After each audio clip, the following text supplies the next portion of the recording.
Bismillahirrahmanirrahim. Assalamualaikum warahmatullahi wabarakatuh.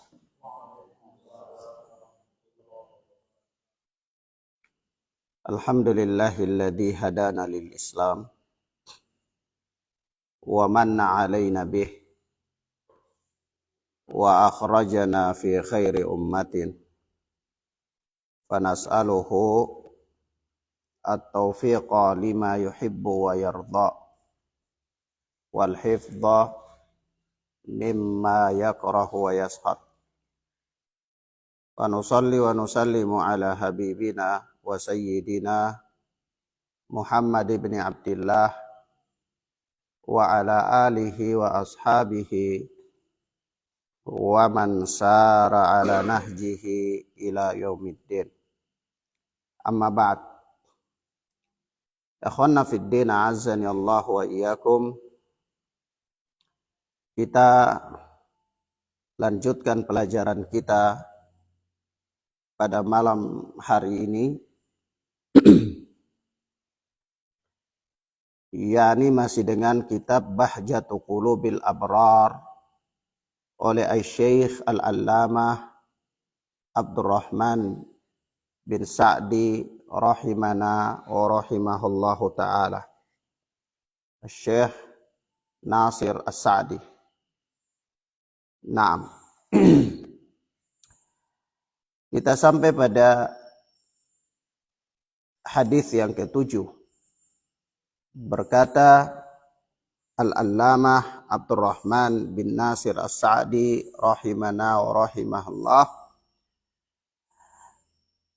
Al-haditsus sabi', hadis yang ke-7, yakni alamatul munafiq, tanda-tanda munafik. Beliau menyebutkan di dalam bab ini hadis yang berbicara tentang tanda-tanda orang munafik. Kata beliau, wa an Abdullah bin Amr radhiyallahu anhuma qala, dan dari Abdullah bin Amr yang Allah telah meridhai beliau dan bapaknya, dia berkata, telah berlalu ya ikhwan, kita sebutkan biografi singkat yang berkaitan dengan sahabat Abdullah bin Amr. Nah, beliau berkata, qala Rasulullah sallallahu alaihi wa alihi wasallam, Rasulullah sallallahu alaihi wa alihi wasallam bersabda, arba'un man kunna fihi kana munafiqan khalisan. Ada 4 perkara yang apabila ada pada seseorang, kana munafikan khalisan, maka dia adalah munafik. Dia orang munafik. Naam. Wa man kanat fihi khaslatun minhunna kanat fihi khaslatun minan nifaq hatta yada'aha. Dan barang siapa yang apabila pada dirinya ada salah satu tanda dari 4 tanda ini, ada salah satu tanda dari 4 tanda yang disebutkan dalam hadis ini, kanat fihi khaslatun minan nifaq, maka berarti pada dirinya ada tanda-tanda nifaq. Ada tanda-tanda nifaq. Hatta yada'aha, sampai dia meninggalkannya. Sampai dia meninggalkan bagian dari tanda nifaq yang ada pada dirinya itu. Nah, di antara tanda-tanda tersebut, kata Nabi sallallahu alaihi wa alihi wasallam, idza tumina khana. Yang pertama yaitu apabila dipercaya maka dia khana, dia berkhianat. Wa idza haddatsa kadzaba. Yang kedua apabila dia berbicara kadzaba, dia dusta. Wa idza ahada ghadara. Yang ketiga apabila dia berjanji, dia menyelisihi, dia ingkar. Dia ingkar. Wa idza khasama fajara. Yang keempat, apabila dia berperkara, fajara, dia curang. Dia berbuat curang dalam berperkara. Nah, kata Asy-Syaikh rahimana wa rahimahullah, muttafaqun alaih. Hadis ini adalah hadis muttafaqun alaih. Nah, akhwana fid din azzani Allah wa iyyakum. Sebelum kita bacakan keterangan Asy-Syaikh, kita berikan di sini catatan bahwa Rasulullah sallallahu alaihi wasallam di dalam hadis yang mulia ini menghitung 4 tanda yang digolongkan dalam tanda-tanda nifaq. yakni tanda-tanda orang munafik. Nah, maka di antara 4 tanda ini apabila ada pada diri seseorang keempat-empatnya, maka benar-benar orang ini ada pada dirinya munafik. Dia adalah nifaq, ada pada dirinya nifaq. Dia orang yang munafik.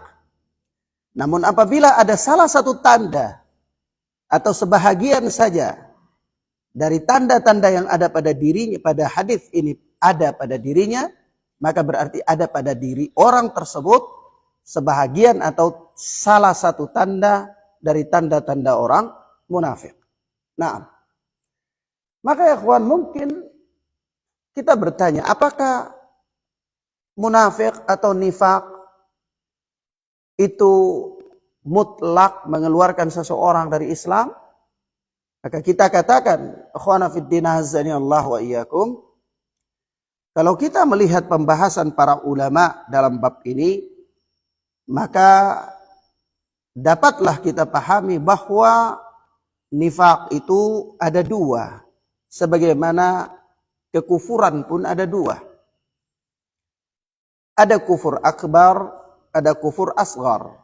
Ada kufur besar, ada kufur kecil. Demikian pula nifak. Ada nifak akbar, ada nifak asghar. Ada nifak besar yang mengeluarkan dari Islam.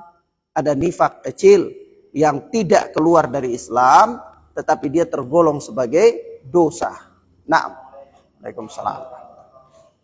Maka kalau begitu Ustaz, yang dimaksudkan dalam hadis yang mulia ini apakah nifak akbar ataukah nifak asghar? Maka kita bacakan dalam keterangan Asy-Syaikh Abdurrahman As-Sa'di rahimana wa rahimahullah. Nah, beliau berkata, Asy-Syaikh berkata, an-nifaq asasus syarr. Nifaq itu merupakan asas kejelekan, pokok dari kejelekan. Nah, merupakan dasar-dasar kejelekan. Wa huwa ayyudhiral khaira wa yubtina syarra. Yang mana nifaq secara umum adalah yudhiral khaira, dia menampakkan kebaikan, wa yubtina syarra, dan dia menyembunyikan keburukan. Seorang yang menampakkan kebaikan padahal dia menyembunyikan keburukan, tapi dia tampakkan seolah-olah pada dirinya itu ada kebaikan, maka ini namanya nifaq. Namanya apa? Nifaq. Nah, wa hadzal haddu yadkhulu fihi an-nifaqul akbar al-i'tiqadiyyu alladhi yudhiru sahibuhul Islam wa yubtinul kufra. Masuk dalam definisi ini, yakni sederhananya nifak itu menampakkan kebaikan, menyembunyikan keburukan. Ya. Hakikatnya orang ini memang buruk, tapi dia menampakkan kebaikannya. Nah, lah masuk dalam definisi yang demikian, ya. Definisi yang demikian itu mencakup nifak akbar, yaitu nifak i'tiqadi. Nifak i'tiqad, nifak keyakinan. Yaitu apa nifak keyakinan? Nifak akbar. Alladhi yudhiru sahibuhul Islam wa yubtinul kufra. Yakni pelakunya menampakkan Islam namun menyembunyikan kekufuran. Ya. Kalau kita lihat sederhananya nifak itu menampakkan kebaikan, menyembunyikan keburukan. Ini umum, ya. Maka masuk dalam definisi umum ini juga nifak akbar. Nifak akbar, yaitu nifak i'tiqad. Kalau dikatakan nifak akbar, itu larinya kepada nifak i'tiqad, keyakinan. Ya. Apa itu nifak akbar atau nifak i'tiqadi? Nifak i'tiqadi itu adalah alladzi yudhiru sahibuhul Islam wa yubtinul kufra. Yakni pelakunya menampakkan keislaman namun menyembunyikan kekufuran. Ya, menyembunyikan kekufuran. Wa hadzal naw'u mukhrijun min ad-din bil kulliyah wa sahibuhu fid darkil asfali minan nar. Jenis ini, jenis nifak i'tiqadi ini adalah jenis yang mukhrijun minad din, mengeluarkan pelakunya dari agama bil kulliyah secara keseluruhan. Yakni pelakunya murtad. Pelakunya apa? Murtad. Yani nifak i'tiqadi itu pelakunya murtad, mengeluarkan dia dari agama. Dia menampakkan dirinya Islam tapi dia menyembunyikan kekufuran. Ya. Nah, aslinya itu dia adalah kafir atau ateis, tapi dia berpura-pura menjadi seorang muslim. Tentu ada kepentingan-kepentingan tertentu sesuai dengan hajatnya. Apakah kepentingan politik atau kepentingan ya yang lainnya dari kepentingan-kepentingan yang ingin diraih olehnya. Yang membuat kekacauan, memusuhi Islam dan seterusnya, tapi dia menampakkan dirinya sebagai seorang muslim. Namun hakikatnya orang ini kafir. Ya, menyembunyikan kekafiran. Maka nifak yang demikian ini mukhrijun minad dini bil kulliyah, mengeluarkan pelakunya dari Islam. Murtad. Wa sahibuhu fid darkil asfali minan nar. Pelakunya berada di neraka yang paling bawah. Murtad. Nah, ikhwan, a'azzani Allah wa iyyakum. Kita berikan di sini catatan ya. Sebagai faedah tambahan bahwa hukum orang murtad itu berbeda dengan hukum orang kafir asli. Ya. Yang asalnya dia kafir. Orang yang asalnya dia kafir itu berbeda dengan orang yang murtad. Hukumnya berbeda. Apa itu hukum orang murtad? Apa had bagi orang murtad? Kalau orang yang dia aslinya kafir, itu tidak ada hukum had bagi dia. Ya, tidak ada hukum pidana bagi dia. Ya, dia didakwakan saja supaya masuk Islam. Ya, kan? Tapi kalau orang murtad ada hukum pidana. Ya, apa itu hukum pidana bagi seorang murtad? Dibunuh oleh pemerintah yang menegakkan hukum-hukum Islam. Nabi sallallahu alaihi wasallam yaqul, Nabi sallallahu alaihi wasallam telah bersabda dalam hadis bahwasanya apa? Man baddala dinahu faqtuluhu. Barang siapa yang mengganti agamanya, siapa yang murtad, maka bunuhlah dia. Nah, maka hukum had bagi orang yang murtad itu dibunuh. Nah, dan ini penegakan hukumnya dilakukan oleh pemerintah, bukan oleh personil masyarakatnya, bukan orang per orang yang menegakkan hukum ini. Bisa kacau. Ya. Ustadz, bagaimana kalau tidak ada pemerintah yang menegakkan hukum-hukum syar'i? Maka ya sudah. Kita tidak memaksakan diri untuk menegakkannya.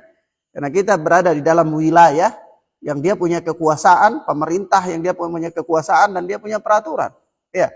Nah, kalau antum berusaha menegakkan hukum ini, antum bisa dihukum oleh pemerintah dan menimbulkan mudarat, bahaya yang lebih besar terhadap diri antum. Ya. Nah, tetapi ini faedah tambahan sekali lagi, hukum kafir asli itu berbeda dengan hukum orang yang murtad. Ya. Nah, dan dalam banyak hal, termasuk dalam pernikahan nantinya, termasuk di dalam penyembelihan dan seterusnya.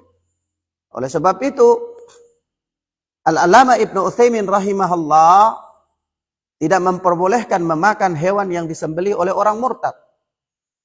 Ya. Nah, tetapi beliau membolehkan sembelihan yang dimakan oleh hewan yang disembelih oleh ahlul kitab. Asli dia. Nah, tapi kalau murtad haram. Kenapa? Di sini ada al-farq, ada pembeda antara kafir yang asli dan orang yang murtad. Begitu pula dalam pernikahan. Ya. Ada syariat yang mulia ini membolehkan untuk menikahi wanita-wanita ahlul kitab dengan syarat-syarat yang sangat ketat, ya. Nah, bukan bebas tanpa syarat, mempunyai syarat-syarat yang sangat ketat. Naam, tetapi tidak memperbolehkan menikahi wanita murtad. Ya. Mafhum ya? Dan seterusnya. Wallahu ta'ala a'lam bis-shawab. Kemudian kata Syekh rahimana wa rahimahullah, wa qad wasafa Allahu haula'il munafiqina bi sifati syarri kulliha. Dan Allah Subhanahu wa taala telah mensifatkan orang-orang munafik ini dengan sifat-sifat yang jelek seluruhnya. Minal kufri, di antaranya berupa kekufuran. Orang-orang munafik itu mempunyai sifat-sifat yang jelek. Pada diri orang munafik itu, dia dikatakan munafik karena memang pada dirinya ada sifat-sifat yang jelek. Dan sifat-sifat yang jelek itu banyak. Di antaranya kufur. Pada dirinya ada kekufuran. Dia menampakkan keislaman, tapi hakikatnya dia kafir. Ya. Kemudian wa adamil Islam wal istihza'i bid-dini wa ahli. Wa adamil iman. Yani tidak adanya iman. Ya, di antara sifat-sifat jelek yang dinamakan oleh Allah Subhanahu wa taala pelakunya dengan sifat-sifat munafik, orang-orang yang dikatakan munafik adalah di antaranya kufur, adamil iman, tidak adanya iman, al-istihza'i bid-dini wa ahli, ya, bercanda dengan agama dan pemeluknya. Ya. Suka mengolok-olok agama dan mengolok-olok pemeluk agama. Ya. Mengolok-olok agama, ya, ini agama ini sudah tidak relevan lagi dengan zaman. Agama ini khusus untuk kaum-kaum kardun, ya, dan seterusnya. Ini mengolok-olok agama. Atau kemudian mengolok-olok orang yang beragama. Apa itu orang-orang itu? Ya, sholatnya rapat kaki-kaki katanya biar setan tidak lewat di sampingnya. Padahal kalau buka kaki setan lewat di bagian bawah. Ya, ini mencandai ahlul agama, mengolok-olok orang-orang yang mengamalkan agama. Apa itu jenggotan? Kayak kambing saja jenggotan. Ini mengolok-olok orang yang beragama. Nah, ya, dan seterusnya, dan seterusnya.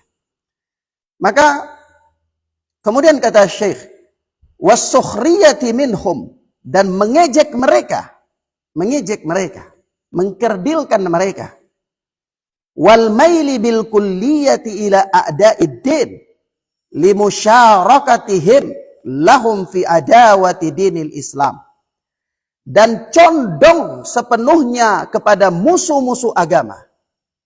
Dia berpihak kepada musuh-musuh agama. Limusyarakatihim lahum fi adawati dinil Islam. Ya, karena persekutuan dia dengan musuh-musuh Islam itu, musuh-musuh agama itu, untuk atau dalam rangka memusuhi Islam. Ya, memusuhi Islam. Jadi dia ini condong kepada musuh-musuh agama. Karena dia berserikat dengan mereka dalam rangka memusuhi agama, memusuhi Islam. Ya.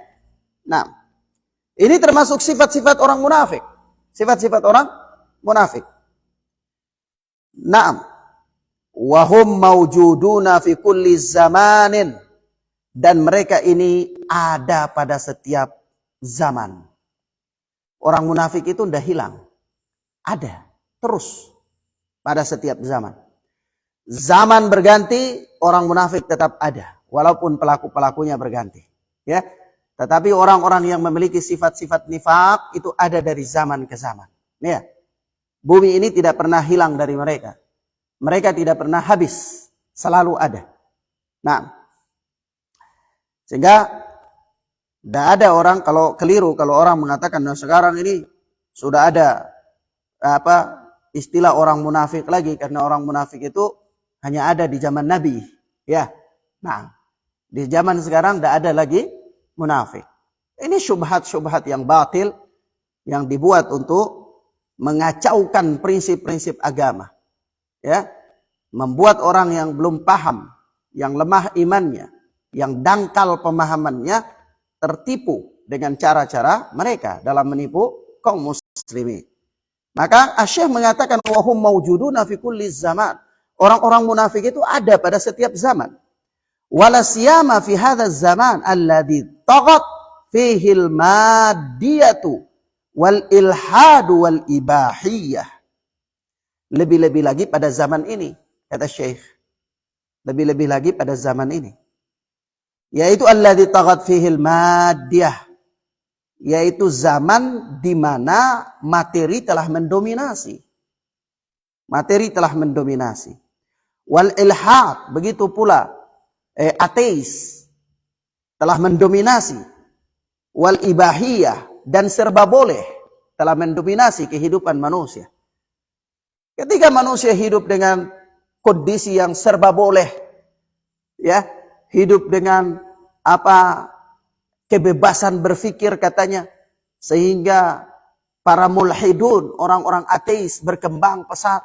Begitu pula manusia dibuat supaya cinta dengan materi dan seterusnya. Zaman-zaman yang penuh dengan kekacauan seperti ini, lebih-lebih lagi tumbuh padanya banyak sekali orang-orang munafik.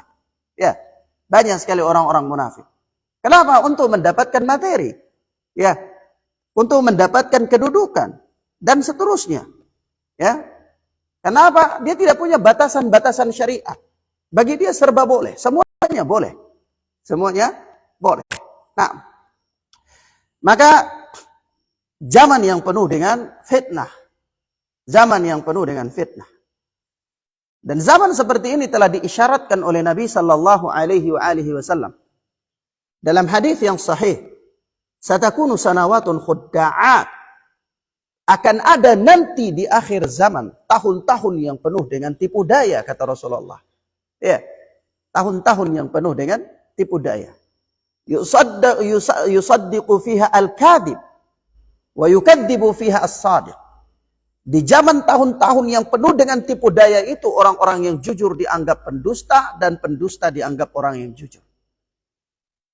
Ya, wa yukhawwanu fiha al-amin wa yu'tamanu fiha al-kha'in.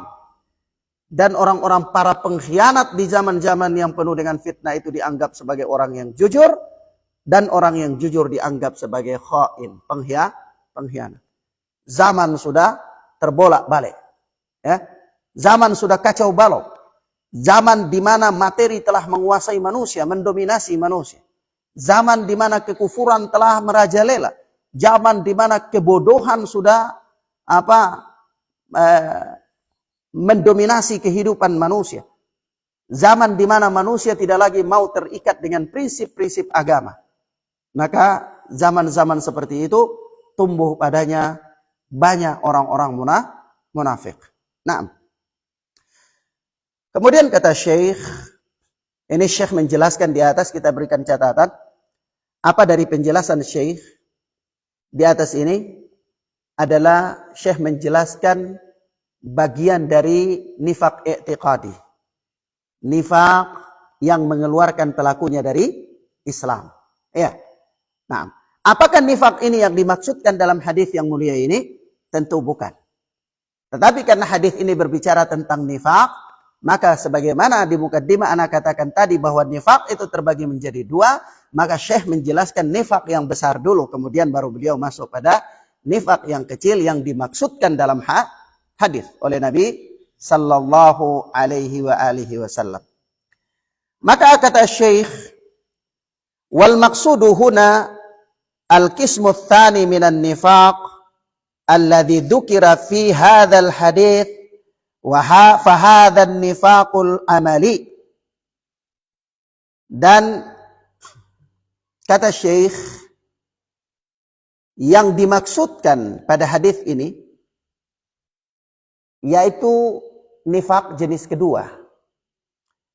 Nifaq jenis kedua itu adalah nifaq amali. Nifaq amali, nifaq perbuatan. Kalau nifak akbar itu nifak i'tiqadi, nifak keyakinan, maka nifak kecil itu nifak amali, nifak perbuatan. Ada seseorang dia melakukan perbuatan-perbuatan yang menjuruskan dia kepada kemunafikan, tetapi tidak sampai membuat dia keluar dari Islam. Iya. Nah.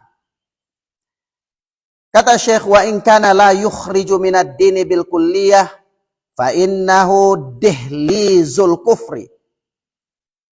Meskipun nifak amali, nifak perbuatan ini tidak mengeluarkan dari agama, namun sesungguhnya cukup bagi pelakunya untuk dihlizul kufri, mendapatkan predikat kufur. Predikat kufur, yakni kufur yang dimaksudkan juga kufur amali. Kufur yang tidak mengeluarkan, ya, nah, dari Islam. Artinya, meskipun nifak amali ini tidak menjadikan atau membuat pelakunya itu murtad, ya, namun nifak amali ini juga bahaya, gitu, ya. Walaupun tidak menyebabkan murtad, tapi bahaya. Maka kata Syekh, wa man ijtama'at fihi hadhil khisalul arba' faqad ijtama'a fihi syarr wa khasulat fihi nu'utul munafiqin. Maka barang siapa yang terkumpul pada dirinya 4 perkara ini. 4 perkara ini. Maksudnya 4 perkara yang mana? Yang ada dalam hadis. Yaitu apa? Apabila dipercaya khianat, apabila berbicara dusta, apabila berjanji ingkari, apabila berperkara berbuat curang. Nah, yakni apabila waman ijtama'at, barang siapa yang terkumpul fihi pada dirinya hadhil khisalul arba, 4 perkara ini, faqad ijtama'a fihi syarr, maka telah terkumpul pada dirinya kejelekan. Ya. Apabila ada pada diri seseorang 4 perkara ini, maka telah ada pada diri orang itu kejelekan. Wa khasulat fihi nu'utul munafiqin. Dan sempurnalah sifat-sifat orang munafik padanya. Sifat-sifat orang munafik. Dia tidak murtad, ya, tapi ada padanya sifat-sifat orang munafik. Fa innat sidqa wal qiyama bil amanat wal wafa'u bil uhud wal wara'a an hukukil khalqi hiya jima'ul khair. Karena sesungguhnya kejujuran, kata Syekh, kejujuran lawat dari dusta. Wal qiyama bil amanat, dan menunaikan amanah, lawan dari khianat. Wal wafa'a bil uhud, dan menepati janji, lawan dari menyelisihi janji, ya, ingkar. Wal wara'a an hukukil khalqi, dan menahan diri dari hak-hak orang lain, dari hak-hak orang lain, tidak berbuat curang dalam berperkara, ya. Naam, hiya jima'ul khair, adalah merupakan kumpulan seluruh kebaikan. Kejujuran, amanah, menepati janji, ya, hati-hati dari hak orang lain, yakni menahan diri dari hak orang lain, ini adalah merupakan kumpulan seluruh kebaikan. Sebagaimana lawannya, yaitu khianat, dusta, tidak menepati janji, curang dalam berperkara, adalah merupakan kumpulan dari seluruh kejelekan. Ya. Naam. Wa min akhassi awsafil mu'minina faman faqada wahidatan minha faqad hadama fardan min furudil Islam wal iman fa kaifa bi jami'iha. Kata Syekh, dan dia lebih khusus lagi merupakan sifat-sifat orang mukmin. Ya. Memang kalau 4 hal ini ada pada diri seorang, maka terkumpul pada orang itu kebaikan-kebaikan, tapi lebih khusus lagi bahwa pada dirinya ada sifat-sifat orang mukmin. Ya. Kebaikan dengan sifat orang mukmin, tentunya mukmin lebih tinggi dari sekedar melakukan kebaikan. Nah, maka lebih khusus lagi, barang siapa yang ada pada dirinya jujur, menunaikan amanah, ya, menepati janji dan menahan diri dari melanggar hak-hak manusia, maka ini merupakan sifat-sifat orang mukmin. Ya. Nah, orang mukmin sudah selayaknya bagi dia untuk bersifat dengan sifat-sifat yang demikian. Sebagaimana orang munafik, dia bersifat dengan sifat-sifat yang merupakan lawan darinya. Ya. Nah, maka kata Syekh, faman faqada wahidatan minha, maka barang siapa yang tidak ada pada dirinya salah satu saja, ya, hilang dari dirinya salah satu dari sifat-sifat ini, faqad hadama fardan min furudil Islami wal iman, maka sungguh dia telah meruntuhkan salah satu fardu dari fardu-fardu Islam dan iman. Fa kaifa bi jami'iha, maka bagaimana kalau semuanya tidak ada pada dirinya? Ya. Kalau satu saja tidak ada pada dirinya, ini sudah bahaya. Bagaimana kalau semua-semuanya enggak ada? Ya. Tentu min babil aula, lebih bahaya lagi. Ya. Nah. Baik. Paham ya, ikhwan? Kemudian kata Syekh, fal kadhibu fil hadits, maka dusta dalam berbicara, salah satu bagian, ya. Bagian yang kedua yang ada dalam hadis, yaitu wa idza haddatsa kadzaba. Apabila dia berbicara, dia berdusta. Maka kata Syekh rahimana wa rahimahullah, fal kadhibu fil hadits, maka dusta dalam berbicara yashmalul haditha anillahi wal haditha an Rasulillah sallallahu alaihi wasallam. Nah, yaitu apa? Dia mencakup pembicaraan tentang Allah dan pembicaraan tentang Rasul sallallahu alaihi wasallam. Jadi dusta dalam berbicara itu bukan hanya dusta dalam berbicara yang berkaitan dengan perkara muamalah atau antara satu manusia dengan manusia yang lainnya. Tetapi dusta dalam berbicara yang dimaksudkan di sini lebih umum lagi. Idza haddatsa kadzaba, apabila dia berbicara dia dusta umum. Ya, mencakup di dalamnya adalah dusta ketika berbicara tentang Allah, dusta ketika berbicara tentang Rasul sallallahu alaihi wasallam. Ya. Naam. Dan ikhwan, bagaimana seorang dusta ketika berbicara tentang Allah? Yani ketika dia berbicara tentang syariat Allah dengan apa-apa yang tidak Allah syariatkan. Ya. Atau dia mengatakan ini halal, ini haram. Ya. Untuk apa? Litaftaru 'ala Allahil kadzib. Mengada-ngadakan kedustaan atas nama Allah Azza wa Jalla. Dan berdusta atas nama Allah Azza wa Jalla, ya ikhwan, dia lebih besar daripada syirik dosanya. Lebih besar daripada syirik dosanya. Nah, kenapa? Ya karena kesyirikan itu terjadi juga adalah karena dusta atas nama Allah. Kesyirikan itu terjadi dusta atas nama Allah. Iya kan?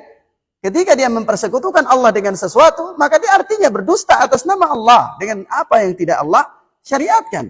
Nah, maka ini bahaya. Nah, begitu pula dusta atas Nabi sallallahu alaihi wasallam. Maka kata Syekh, alladzi man kadzaba alaihi muta'ammidan falyatabawwa ma'adahu minan nar. Ya. Barang siapa yang berdusta atas nama Allah Subhanahu wa taala atau atas nama Nabi sallallahu alaihi wasallam, maka sungguh dia telah mengambil tempat duduknya di neraka. Dia telah mengambil tempat duduknya di neraka. Ucapan Syekh ini Beliau mengisyaratkan kepada hadis yang dikeluarkan oleh Imam Bukhari dan Muslim dalam sahih keduanya, di mana Rasulullah sallallahu alaihi wasallam bersabda, "Man kadzdzaba alayya muta'ammidan falyatabawwa maq'adahu minan nar." Barang siapa yang berdusta atas namaku dengan sengaja, maka sungguh dia telah mengambil tempat duduknya di neraka. Termasuk orang-orang yang meriwayatkan hadis-hadis dhaif dalam keadaan dia tahu bahwa ini adalah hadis yang dhaif. Ya. Nah, tetapi karena sesuai dengan keinginannya atau dia ingin melegalkan sesuatu yang dia maksudkan, ya, maka dia bersembunyi di belakang hadis-hadis yang dhaif, maka ini termasuk dusta atas nama Nabi sallallahu alaihi wasallam. Dan Allah Subhanahu wa taala berfirman, "Wa man adlamu mimman iftara 'ala Allahil kadzib."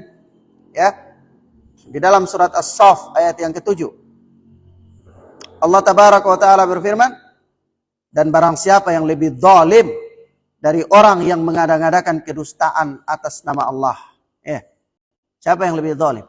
Ini tidak ada kezaliman yang lebih tinggi daripada orang yang berdusta atas nama Allah. Mengada-ngadakan kedustaan atas nama Allah. Sampai-sampai langit itu runtuh ketika manusia mengadakan. Langit hampir runtuh ketika manusia mengatakan bahwa Allah itu mempunyai anak. Ya. Dia mengadakan kedustaan atas nama Allah Azza wa Jalla. Mengadakan kedustaan atas nama Allah tabaraka wa ta'ala. Nah, ini cakupan yang pertama. Dusta dalam berbicara, cakupan yang pertama ini. Artinya tingkatan yang pertama, yaitu dusta atas nama Allah dan dusta atas nama Rasul sallallahu alaihi wasallam. Kemudian Syekh mengatakan, wa yashmalul haditha amma yukhbiru bihi minal waqa'i' al-kulliyah wal juz'iyah. Dan mencakup pembicaraan dusta dalam berbicara itu mencakup apa-apa yang diberitakan dari kejadian-kejadian, baik secara menyeluruh atau secara bagian-bagian. Yani dia memberitakan suatu kejadian-kejadian secara menyeluruh atau dia memberitakan suatu kejadian secara khusus. Naam, tapi kalau dia memberitakan kejadian itu tidak sebagaimana waqi'nya, kenyataannya, maka termasuk juga di dalam bab ini, yakni berbicara dengan dusta. Ya. Paham ya? Artinya bukan berarti, oh kalau yang dilarang itu hanya dusta atas nama Allah dan atas nama Rasul. Kalau misalnya dusta untuk memberitakan suatu kejadian, itu tidak termasuk dalam hadis ini, bukan. Dusta dalam memberitakan suatu kejadian pun masuk dalam hadis ini. Masuk dalam tanda nifaq. Masuk dalam apa tanda? Nifaq. Nah, yaitu apa? Dia memberitakan, mengabarkan suatu berita dari kejadian-kejadian, baik secara umum atau secara terperinci, bagian saja tertentu yang dia beritakan. Tapi kalau di sana ada kebohongan, maka masuk dalam hadis ini, yaitu idza hadatsa kadzaba, idza haddatsa kadzaba. Apabila dia berbicara dia dusta. Nah, kata Syekh, faman kana hadza sya'nahu faqad syaraka al-munafiqina fi akhassi sifatihim wa hiya al-kadhib alladhi qala fihi an-nabiy sallallahu alaihi wasallam. Jadi barang siapa yang keadaannya seperti ini, yakni berbicara dusta, apakah atas nama Allah atau apakah atas nama Rasul, ataukah berdusta dalam memberitakan suatu kejadian-kejadian. Kalau perkaranya seperti ini, kondisinya seperti ini, faqad syarakal munafiqina fi akhassi sifatihim wa hiya al-kadzib. Maka dia telah bersekutu dengan orang-orang munafik pada sifat yang khusus bagi mereka. Yang paling khusus bagi mereka, yaitu apa? Dusta. Ya. Karena sifat yang paling khusus bagi orang munafik itu sifat dusta. Ya, di antara sifat-sifat khusus lain, salah satu sifat khusus orang munafik itu dusta.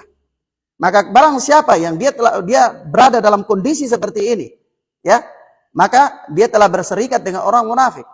Dalam perkara apa? Dalam perkara yang khusus bagi mereka. Khususnya di mana? Yaitu di al-kadzib, dusta. Naam. Paham ya ikhwan? Alladzi qala fihi an-nabiy sallallahu alaihi wasallam. Yang Nabi sallallahu alaihi wasallam bersabda tentangnya.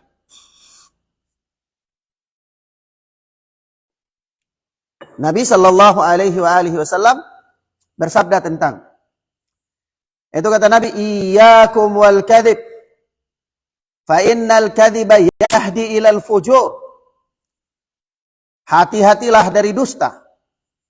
Waspadalah kalian dari dusta. Fa innal kadhiba yahdi ilal fujur. Karena sesungguhnya dusta itu menarik kepada perbuatan tercela, perbuatan dosa. Dusta membawa manusia kepada perbuatan yang tercela. Nah, fa innal fujura yahdi ilan nar. Nah, perbuatan yang tercela itu akan mengantarkan manusia kepada neraka. Dia akan membawa ke neraka. Dia menuntun ke neraka. Dusta menuntun kepada perbuatan yang tercela, perbuatan yang tercela menuntun kepada neraka. Wala yazalu ar-rajulu yakdzibu wa yataharral kadhib hatta yuktaba indallahi kadzdzaba. Dan sesungguhnya la yazalu ar-rajulu yakdzib.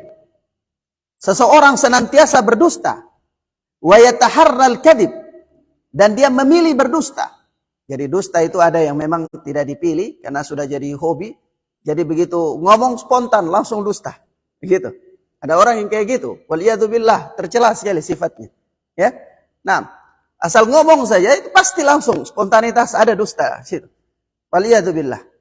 Tapi ada orang juga yang diberi pilihan di antara apa mau berkata jujur, apa mau berkata dusta.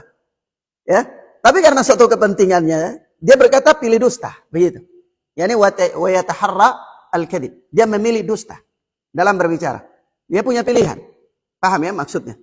Nah, kata Nabi sallallahu alaihi wasallam, "Wa la yazalu ar-rajulu yakdzibu wa yataharra al-kadhib." Senantiasa seseorang itu berdusta dan dia memilih untuk berdusta dalam berbicara hatta yuktaba indallahi kadzdzaba, sampai dia dicatat di sisi Allah sebagai pendusta. Wal iyadu billah. Ternyata seorang yang melakukan suatu hobi, dia bisa dicatat di sisi Allah Subhanahu wa taala sebagai orang yang hobi melakukan itu. Maka orang yang hobi membaca Al-Quran, dia dicatat di sisi Allah sebagai ahlul Quran. Ya. Ya, maka subhanallah, ini juga kita khawatir. Jangan sampai kita dicatat di sisi Allah dengan hal-hal yang tidak bermanfaat.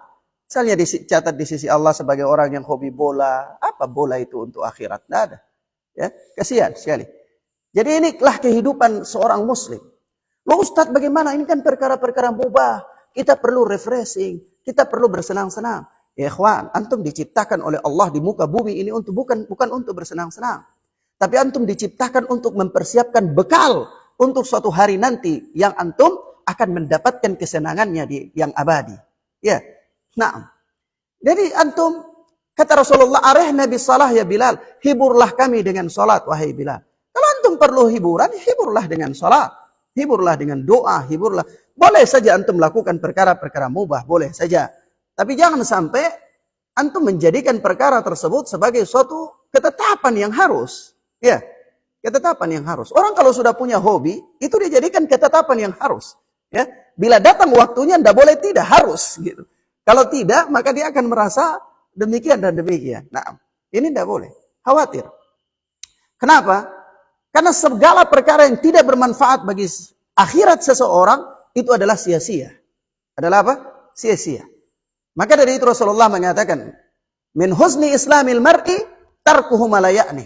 Merupakan kesempurnaan Islamnya seseorang, yaitu dia meninggalkan perkara yang tidak bermanfaat baginya. Kenapa ya kawan? Umur kita ini pendek. Umur kita pendek. Ya, singkat saja usia kita. Sementara perkara yang ada dalam kehidupan dunia ini banyak yang mau kita lakukan. Ya, nah. Maka kalau seandainya kita tidak menggunakan skala prioritas untuk akhirat kita, semua mau kita handle, maka kasihan sekali. Ya, umur kita bisa habis percuma untuk perkara-perkara yang mubah. Ya, maka kata Rasulullah, min husni islamil mar'i tarkuhu ma la ya'ni. Merupakan kesempurnaan Islamnya seseorang adalah dia meninggalkan perkara yang tidak bermanfaat baginya. Tidak bermanfaat untuk akhirat.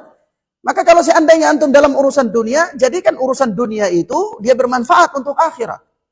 Kalau sekiranya urusan dunia itu tidak bermanfaat untuk akhirat, maka tinggalkan urusan dunia tersebut. Kenapa? Karena antum diciptakan oleh Allah bukan untuk itu.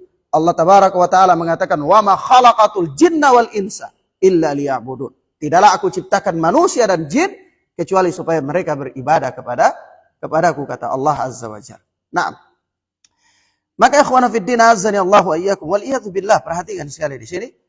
Ketika kita dicatat di sisi Allah Subhanahu wa taala sebagai pendusta, bahaya. Maka telah terdapat dalam sebahagian riwayat bahwa malaikat itu tersakiti dengan dustanya seseorang. Ya. Kenapa malaikat tersakiti? Ketika seorang dusta itu punya bau yang tidak bisa dicium oleh manusia tapi dicium oleh malaikat Allah. Begitu seorang dia berdusta, maka malaikat itu tersakiti, bau mulutnya. Ya. Nah, maka ini merupakan salah satu sifat dari sifat-sifat orang munafik. Yang dusta ketika berbicara umum. Tidak ada yang dikecualikan. Kecuali yang memang disebutkan pengecualiannya di dalam nas. Ya. Itu ada beberapa di antaranya. Dalam peperangan, ya, suami terhadap istri, ya, dan untuk mendamaikan dua orang yang bertikai. Ya, misalnya ada dua orang bertikai. Antum datang kepada si A, katakan si B itu Masya Allah, dia baik dengan antum, dia puji antum, dia sampaikan salam untuk antum. Padahal tidak. Kemudian dia datang lagi si B, dikatakan Masya Allah si A itu dia baik dengan antum, dia tanya-tanya kabar antum, dia sampaikan salam. Ya. Sehingga mereka berdua akhirnya berdamai. Ya.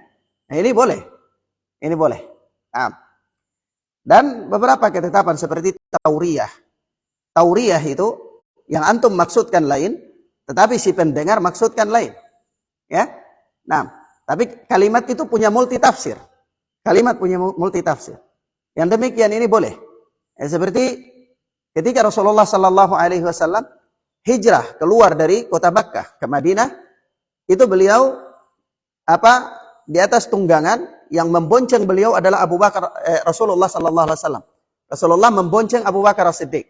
Ya. Nah, sementara orang-orang Quraisy ketika itu telah mengeluarkan sayembara.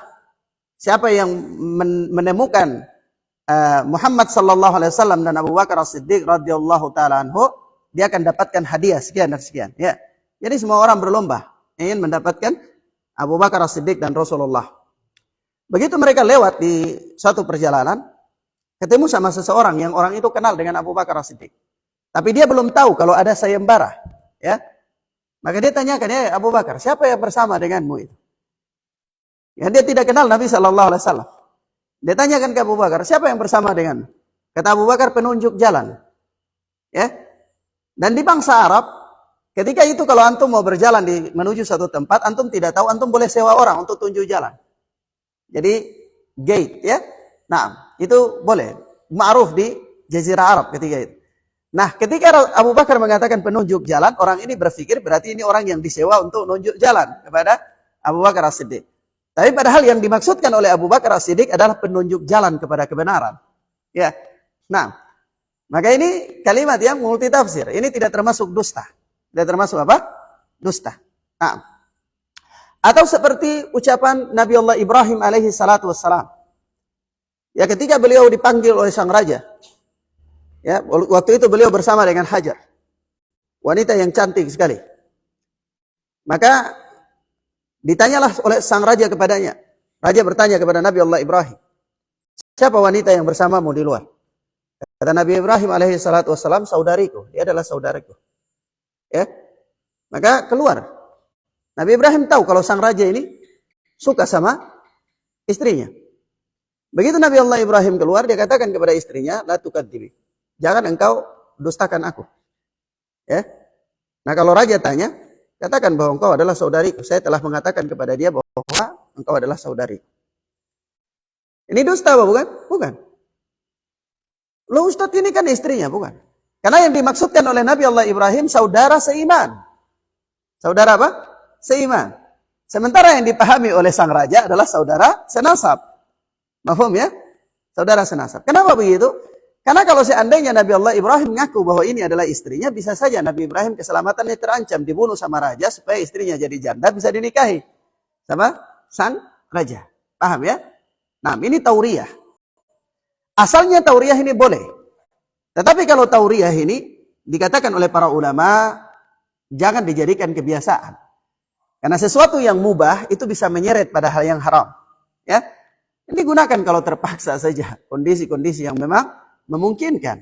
Nah, Baik, ala kulli hal ikhwana fid din azani Allah wa iyyakum.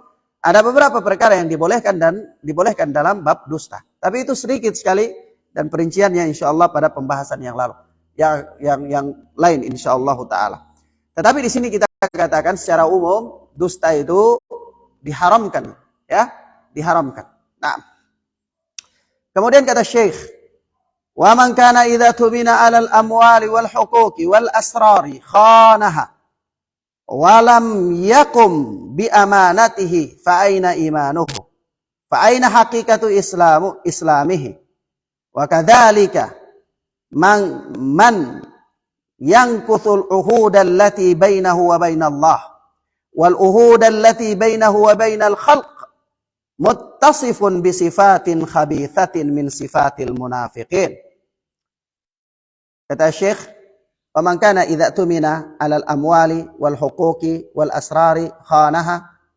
Barang siapa yang apabila dipercaya atas harta atau hak-hak orang lain atau rahasia-rahasia orang lain, khanaha, lalu dia mengkhianatinya. Lalu dia apa? Mengkhianatinya. Walam yakum bi amanatihi. Ya, dia tidak amanah, dia tidak menunaikan amanahnya. Fa'aina imanuhu. Maka orang kalau kayak gini, di mana imannya? Di mana imannya? Padahal di antara salah satu iman itu adalah idza tumina, apabila dia dipercaya maka dia menunaikan amanah. Iya.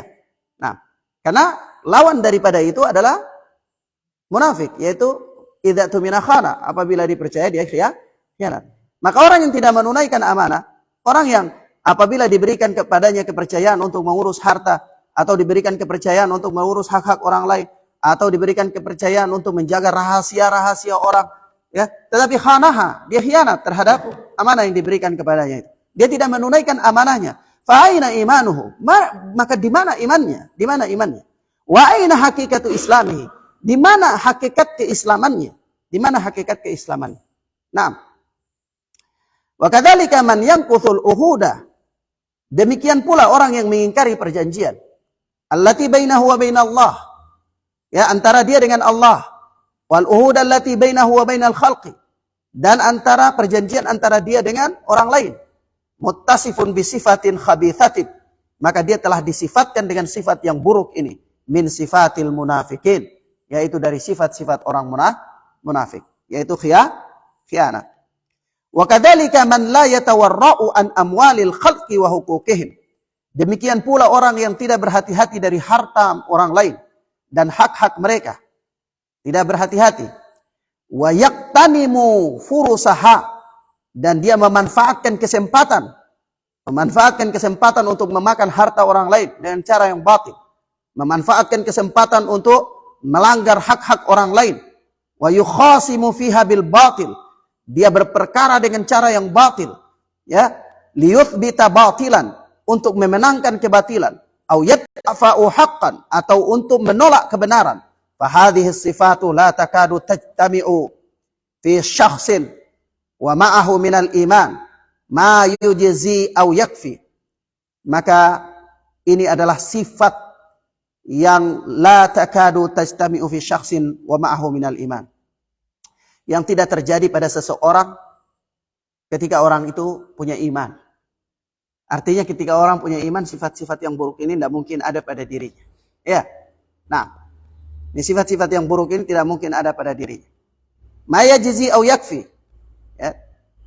Iman yang tidak layak atau iman yang tidak cukup. Fa innaha tunafil imani ashaddan munafat. Karena sifat-sifat ini dia kontradiksi dengan iman. Ya. Sifat-sifat orang yang tidak amanah, berdusta dalam berbicara, tidak hati-hati dari harta orang lain, berperkara dengan curang. Ini sifat-sifat yang kontradiksi dengan iman. Kontradiksi dengan iman. Sehingga apabila tegak sifat-sifat ini pada diri seseorang, maka nyaris orang ini bagaimana dengan kondisi keimanannya? Bagaimana dengan kondisi keislamannya? Ya. Nah, maka di sini ikhwan, ada catatan yang dibuat oleh Syekh di sini. Kalau kita tahu bahwa seorang itu dia Islam, dia Muslim, lalu datang pada dirinya sifat-sifat munafik, maka berarti dia telah terjerat dengan nifak amali. Ya, munafik nifak perbuatan. Nifak perbuatan. Yang dia melakukan dosa-dosa, kemaksiatan-kemaksiatan. Maka bagaimana hukumnya? Bagaimana menghukumi orang ini? Bagaimana menghukumi orang ini? Ya, karena memang manusia dalam bab ini terjadi perselisihan. Sehingga sekelompok besar dari kalangan kaum muslimin sesat dalam perkara ini. Sesat dalam perkara ini. Nah, karena mereka tidak kembali kepada Al-Quran dan Sunnah dan pemahaman para salaf. Maka di sini Syekh memberikan ketegasan.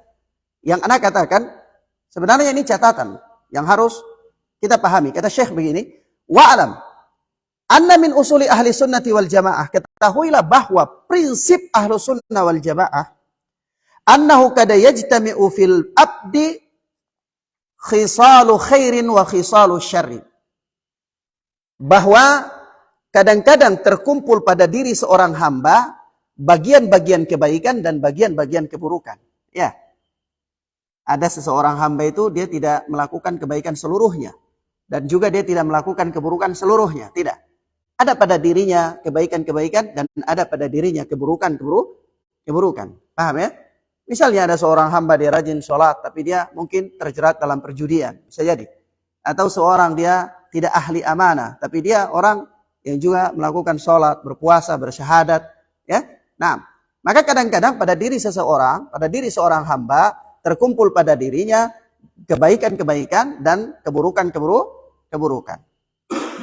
Wa khisalu imanin wa khisalu kufrin aw nifaqin. Begitu pula ada pada dirinya iman, dan ada pada dirinya sebahagian hal-hal yang merupakan kekufuran atau kemunafikan. Ya, seperti berbicara dusta atau tidak amanah. Ini kan kemunafikan. Bisa ada pada dirinya sifat-sifat kemunafikan. Nah, dan juga bisa ada pada dirinya sifat-sifat keimanan. Iya, orang-orang yang beriman. Bisa ada. Bisa terkumpul pada diri seorang demikian.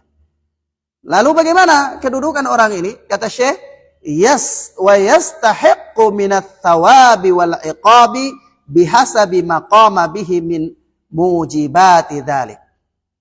Orang ini dia berhak mendapatkan balasan pahala dan hukuman sesuai dengan yang mengharuskan dia untuk mendapatkannya.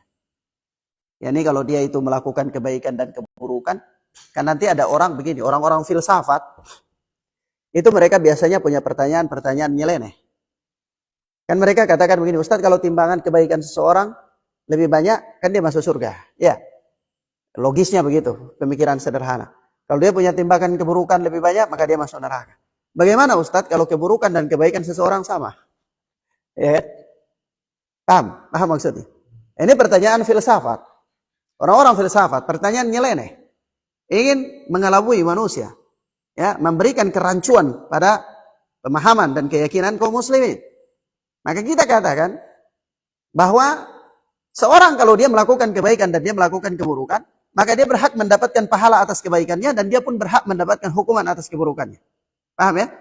Nah, sehingga kalau walaupun dia punya kebaikan dan keburukan sama, maka dia berhak mendapatkan hukuman atas keburukannya dan dia berhak juga mendapatkan pahala atas kebaikannya. Oleh sebab itu kalau seseorang dia melakukan keburukan-keburukan dan kebaikan-kebaikan, tetapi dia tidak murtad, tetap dalam keislaman, maka dia punya keburukan-keburukan, walaupun keburukannya banyak, maka dia masuk surga, dia masuk neraka. Masuk neraka. Sesuai dengan keburukan yang dia lakukan. Kemudian dia keluar lagi dari neraka untuk masuk surga, untuk mendapatkan balasan atas kebaikan yang dia lakukan. Paham ya? Selama dia tidak murtad. Mafhum ya? Selama dia tidak murtad. Maka dari itu di sini Syekh memberikan metode ini adalah sebenarnya bantahan terhadap orang-orang yang sesat. Ya, dalam bab ini. Karena Mu'tazilah, Khawarij, dan nanti mereka mengkafirkan orang yang melakukan dosa besar. Jadi begitu dia terjatuh dalam satu dosa, hilang dari dia keimanan sama sekali. Jadi orang ini berhak mendapatkan hukuman saja. Dia tidak berhak mendapatkan pahala atas perbuatan-perbuatan dia. Begitu. Nah, paham maksudnya ya? Kemudian kata Syekh, wa qad dalla ala hadzal asli nususun katsiratun minal kitabi wa sunnah. Fayajibu al-amalu bi kulli nusus wa tasdiquha kulliha. Wa alaina an natabarra'a min madhhabil khawarij alladhi yadfa'una ma ja'at bihi an-nusus min baqa'il imani wa baqa'id din walau fa'ala al-insanu minal ma'asi ma fa'ala. Nah, kata Syekh, pemahaman seperti ini ditunjukkan oleh banyak nas-nas. Nas-nas dari kitab dan sunnah menunjukkan kepada pemahaman yang demikian. Pemahaman apa? Pemahaman bahwa seseorang diberikan balasan atas kebaikan yang dia lakukan dan diberikan hukuman atas keburukan yang dia lakukan. Selama dia tidak murtad. Paham ya? Selama dia tidak murtad.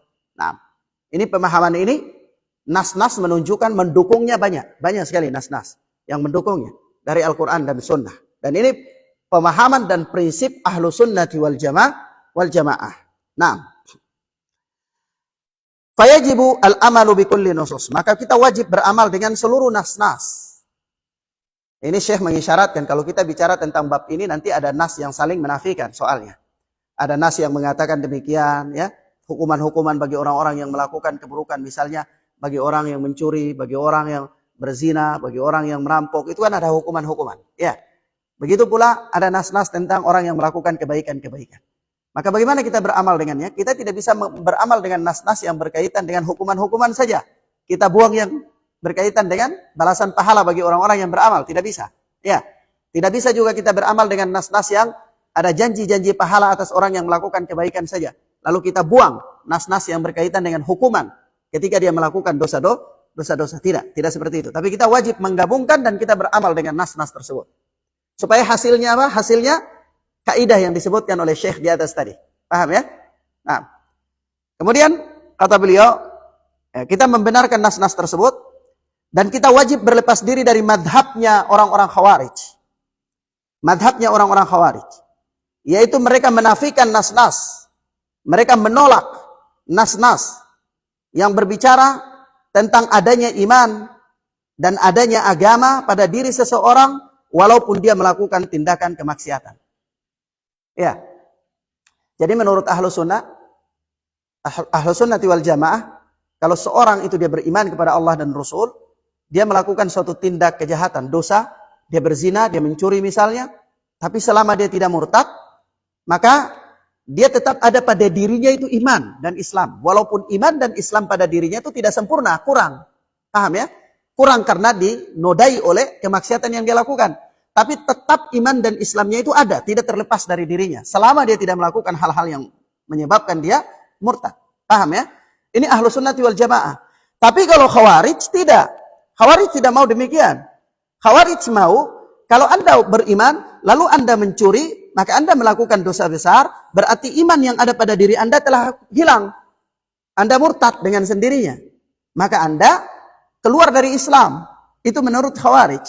Ya, maka kata Syekh, kita berlepas dari madhab Khawarij. Kita berlepas diri dari madhab apa? Khawarij. Naam. Demikian, yaitu idza lam yaf'al syai'an minal mukaffirati allati tukhriju sahibahu minal iman.